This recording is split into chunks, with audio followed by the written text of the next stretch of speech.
అసలు ఇప్పటి వరకు చెరువుల ఎఫ్టీఎల్ బఫర్ జోన్లలోని నిర్మాణాల కూల్చివేతలు చేపట్టిన హైడ్రా ఇప్పుడు ఈ అక్రమానికి ఊతమిచ్చిన ప్రభుత్వ అధికారుల పాత్రపైన దృష్టి సారించింది. ద్విముఖ వ్యూహంలో భాగంగా ఓవైపు కూల్చివేతలు చేపడుతూనే మరోవైపు నిబంధనలకు విరుద్ధంగా అనుమతులు జారీ చేసిన వారిపై కొరడా ఝళిపించేందుకు సిద్ధమవుతోంది. తెర వెనుక ఉంటూ తతంగం నడిపించిన వారిని బయటకు లాగుతోంది. ఆయా విభాగాల్లో బాధ్యులపైన చర్యలకు ఉపక్రమించింది. దరఖాస్తు దశ నుంచి అనుమతుల వరకు నిర్మాణదారులు సమర్పించిన డాక్యుమెంట్లు, ప్రభుత్వ విభాగాలు ఇచ్చిన నివేదికలను పరిశీలిస్తోంది. పాత్రదారులను తేల్చేందుకు పోలీస్ శాఖ తరహాలో సమగ్ర విచారణ సాగిస్తోంది. ఈ క్రమంలో హైడ్రాకు విస్తుపోయే విషయాలు తెలిసాయి. అన్ని అవగాహన ఉండి కూడా కొందరు అధికారులు నిర్మాణాలకు ఆమోదం తెలిపారని అంచనాకొచ్చింది.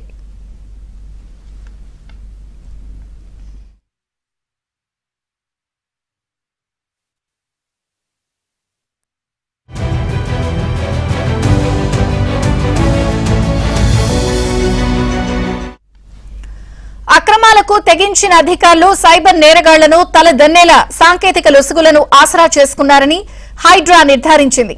కింది స్థాయి ఉద్యోగులు అభ్యంతరం తెలిపినా ఉన్నతాధికారులు కుమ్మక్కయ్యి అనుమతులు ఇచ్చారని అంచనాకొచ్చింది.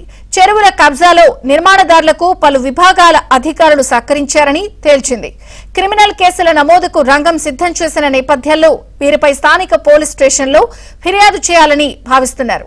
హైడ్రా కమిషనర్ రంగనాథ్ సైబరాబాద్ కమిషనర్ కు ఈ మేరకు లేఖ రాశారు. ఇదే సమయంలో నిబంధనలు అతిక్రమించిన అధికారులపై చర్యలకు సంబంధిత శాఖలకు సిఫారసు చేయనున్నారు.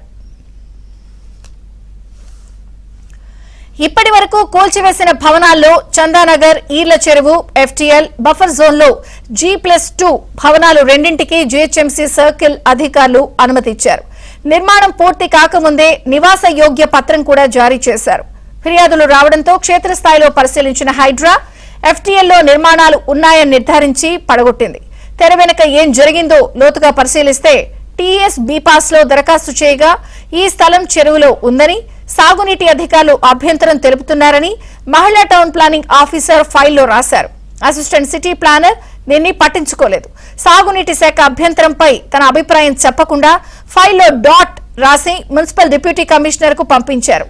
వాస్తవానికి కింది ఉద్యోగి నుంచి వచ్చిన ఫైల్లో అభిప్రాయం రాస్తే తప్ప పై అధికారికి చేరవేసే అవకాశం ఉండదు.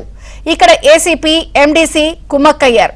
టీపీఓ అభిప్రాయాన్ని తొక్కిపెట్టి వీరు చెరువులో నిర్మాణానికి అనుమతులు ఇచ్చారని హైడ్రా గుర్తించినట్లు తెలిసింది.